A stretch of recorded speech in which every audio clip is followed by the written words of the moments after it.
25 जाने गए हैं लेकिन मीडिया ने सच्चाई बात नहीं दिखाई। गोवा जहां लोग यादें बनाने आते हैं लेकिन उस रात यादें नहीं बनी, सवाल बने। और सवाल ऐसे जो क्लब की दीवारों को नहीं पूरे सिस्टम को हिला देते हैं। अगर एक क्लब में एंटर करना आसान है तो बाहर निकलना इतना मुश्किल क्यों था? और अगर सेफ्टी का वादा था तो सिस्टम कहाँ था? क्या हमारी सुरक्षा सिर्फ कागजों पर है? क्या सिस्टम सो रहा है या सिर्फ सोने का नाटक कर रहा है? क्योंकि गोवा के इस हादसे में कुल 25 लोग अपनी जान गंवा बैठे हैं। उसमें भी 20 कर्मचारी थे जो रोज जैसे तैसे काम करने आ रहे थे और 5 टूरिस्ट थे जो सिर्फ थोड़ा आनंद लेने आए थे लेकिन वापस ना लौट सके।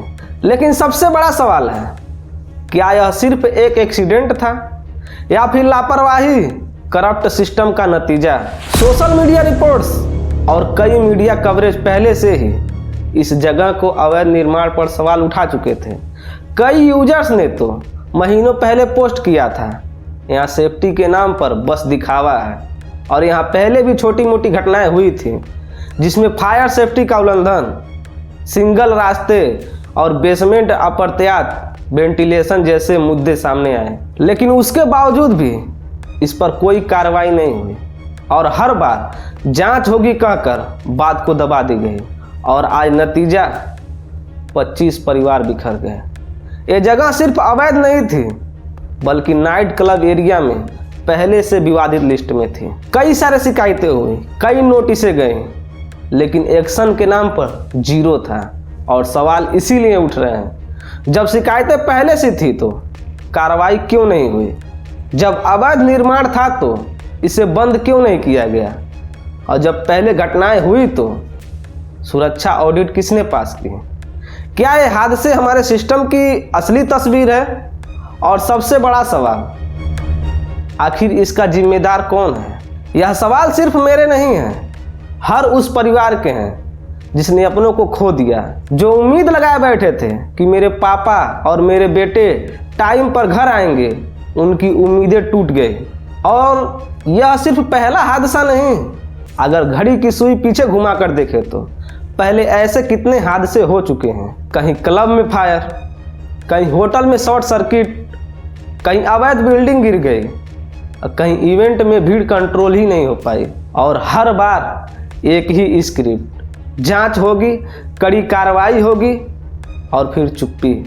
यानी साफ है, हादसे बदलते रहते हैं लेकिन सिस्टम की लापरवाही कभी नहीं बदलती। और आज फिर गोवा में यही सिस्टम की लापरवाही कई परिवारों की खुशी छीन कर ले गई। क्लब के संचालक सौरभ लूथरा और जमीन के मालिक और पार्टनर्स के बीच लंबे समय से विवाद चल रहा था और ये पूरा ढांचा पहले से विवादित था।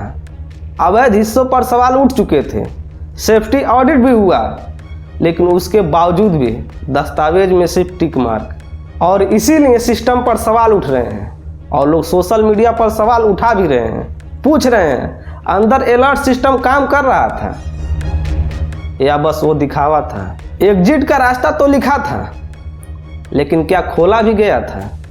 यह गलती सिर्फ एक की नहीं है, मैनेजमेंट की, सेफ्टी विभाग की, स्थानीय प्रशासन की और उन सब की जिनकी आंखों के सामने शिकायतें आईं और फिर भी एक्शन नहीं हुआ। आज सवाल सिर्फ ये नहीं है कि क्या हुआ, सवाल ये है कि इस बार कुछ बदलेगा। दोस्तों, हादसे कभी अचानक नहीं होते, उनके पीछे हमेशा छुपी होती है लापरवाही।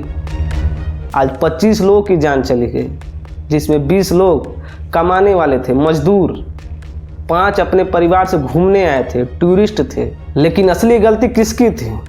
ये सिर्फ जांच में नहीं, हमारी आवाज़ में तय होगी।